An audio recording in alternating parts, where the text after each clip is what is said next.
Wait a second, isn't it still 2013? Well, apparently Ford didn't care, and they decided to quietly release the 2014 model of their iconic pony car. And I know what you're thinking.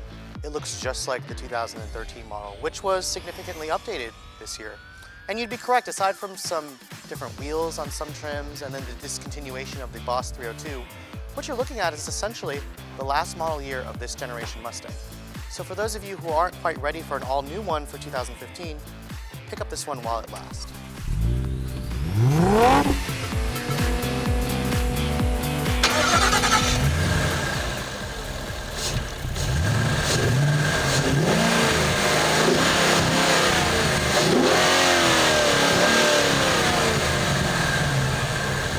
So for those of you who are from America, you're quite familiar with this car.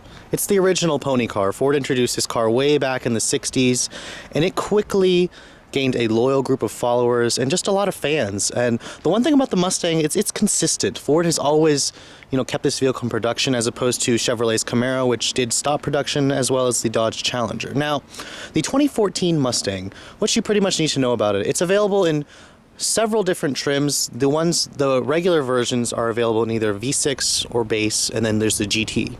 This particular one that I have is a special model. You can see all along the rocker panel, it's got a GTCS badge on it. CS actually stands for California Special. This is the GT 402A California Special version. What that basically means is special black finish wheels, some badging here and there, the side sill, or the rear wing spoiler, and then the little air intake vent on the door over there. The grille also gets a slightly unique treatment along with that special badge in the front. That's kind of always been on California Special Mustangs.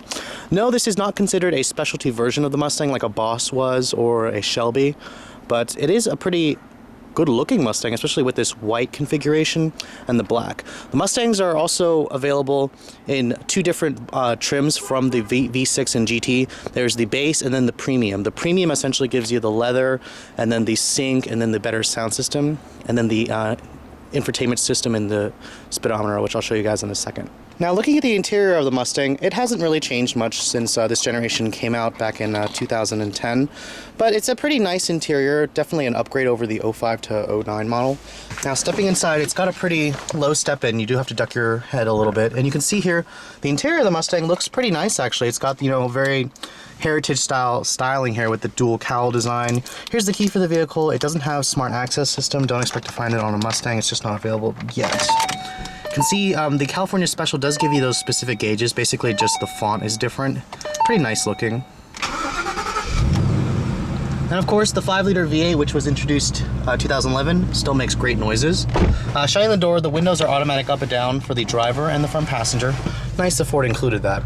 Now, interior quality of the Mustang used to be problematic in the past. Today it's much better, actually. You have soft touch materials on the dashboard, soft touch up here. This whole dashboard area down here is just soft touch. You do have this faux carbon fiber look plastic and then some CS badges, GTCS badges. Now, looking to the door panels here, unfortunately it's hard plastic, but you do have a chrome door handle. And then the CS package gives you this little badge here and then the stitching along where your elbows are going to rest on the door panels. Pretty nice upgrade for the interior. The steering wheel of the Mustang is very large. Actually, I'm hoping the next generation Mustang kind of trims down the diameter of the steering wheel. It's just too big for my taste. It doesn't telescope. It does tilt though. That's kind of an indication that the Mustang's a little bit an older design. This one unfortunately has the 6-speed automatic transmission. It does have a sport mode with a little rocker switch here for manual. There's no paddle shifters on this vehicle. You can see this one has the electronics package. That basically gives you the nav and then the dual zone auto temp control. It's about kind of a pricey option at $2,000. This is Ford's older navigation system. It's not My Ford Touch, so if you're one of the people who don't like My Ford Touch, don't want anything to do with it, this is the way to get it. You do get the Shaker 1000 audio system with this vehicle.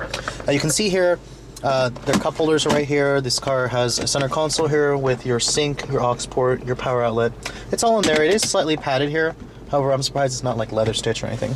This one also has one pricey option, the glass roof option. You can see it goes all the way to the back. Unfortunately, for $2,000, this does not open. It just is a nice way to brighten up the cabin. And then this cover here, while it does shade you from the sun, I'm kind of surprised they don't give you a full-on cover. Overall, I kind of think for $2,000, Ford should include an opening version for the glass roof. Looking at the door or the glove box, it's pretty small. It's not damped. I mean, Ford still cuts a little bit of cost for these muscle cars. Mostly you buy them for the engine. Now the Mustang is a 4-passenger coupe, but the backseat space actually is not that great. I'm not really gonna get back there, but you can fit 2 kids back here. The Camaro and the Challenger gives you a little bit more space. You do have a headrest back here. The seats do fold down to give you a little more space, and the materials are pretty much just hard plastic back here, nothing special. Now the trunk of the Mustang is pretty decent. The Challenger gives you the most, followed by the Mustang and then the Camaro. I think you're looking at about, I want to say 11 cubic feet here. The Camaro gives you a little bit more, about 13. Pretty decent size opening, although, don't expect to be able to carry, your family's worth of luggage here. Ford did cover this up with lining material, so it's a pretty nicely finished trunk.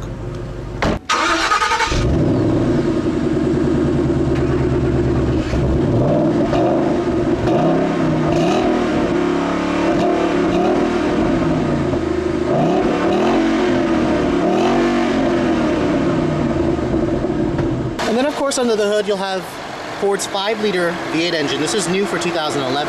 Basically the same. It was updated for 2013 with 420 horsepower, up from 412. Torque is still 390 foot-pounds.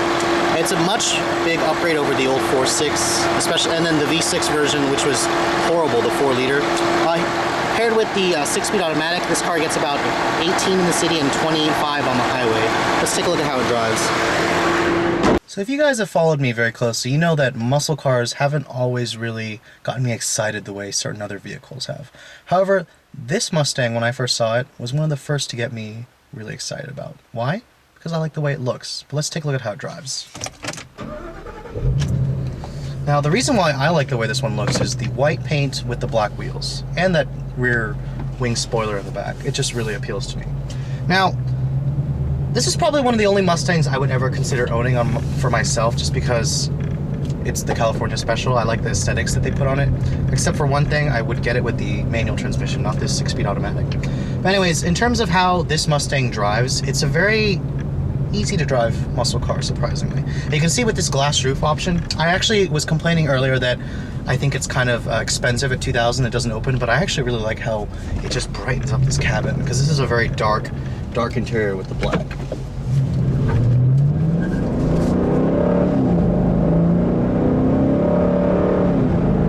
Now, the 6-speed automatic, again, is not my transmission of choice. Why? Because for a muscle car, you really got to get it with a 6-speed manual, of course. Why would you get it with an automatic?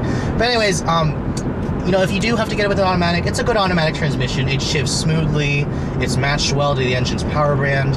However, there's one issue about it that annoys me. When you have it in just your regular drive mode, it seeks out top gears way too much. It just, every time I'm looking to pass somebody, I put my foot down, and the transmission just kind of flat-footed. And it'll downshift out of overdrive, but then if you actually want to push, past somebody and push the accelerator down a little bit more, it hesitates to go into like 3rd or 2nd gear, and it will piss me off at times. I find that if you put it in the sport mode, it does help speed things up a little bit. Unfortunately, there is no paddle shifters for this car. You do have a little rocker switch here, which is kind of counterintuitive, not very easy to use. Everything else about the Mustang is pretty nice. The seats are pretty comfortable. I like the suede Alcantara on this special edition trim. The visibility is actually pretty good compared to like the Camaro, for example. You do only have to look over the rather large hood. And then of course, when you're driving the car normally, you always get to hear that lovely exhaust note from the 5-liter V8, which sounds fantastic. Honestly, I probably would be happy with the V6. I mean, the V6 at 305 horsepower was enough for me with a 6-speed, but I gotta tell you, the V6 still does not make the noises that this V8 likes to make. Even at like just 3,000 revs, this car gets your blood flowing pretty quickly. And it's just a really comfortable car. Surprisingly, it's pretty comfortable. The Mustang still has the torsion beam, semi-independent rear suspension in the back, which purists and driving enthusiasts like to make fun of. But honestly, the ride quality of this vehicle is actually pretty good. Of course, the Challenger and Camaro give you a little bit better ride quality, but come on, you don't exactly buy one of these because it's going to have an amazing ride quality. Now, the steering of the Mustang is actually pretty direct. The vehicle does, feel big, but it doesn't feel as big as the Challenger. This car feels relatively sporty. Of course, if you're going to drive like a 370Z or a Genesis Coupe, this car's going to feel like a boat compared to them. But this car offers a really nice balance between, you know, everyday drivability. Now this GT model has 19-inch wheels, so they do cut to the turning radius a little bit.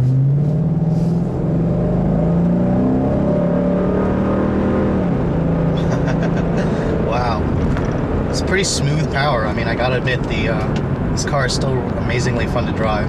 You know, and people still are questioning what Ford's gonna do with the next generation Mustang. They're estimating a turbocharged V6 and 4-cylinder. So if you're one of the few people who don't believe in that, pick up this 2014 model while you can. But anyways, guys, I hope you enjoyed my overview of this 2014 Mustang GT California Special. If you're in the market for one, check it out. Thanks for watching. I'll catch you guys later.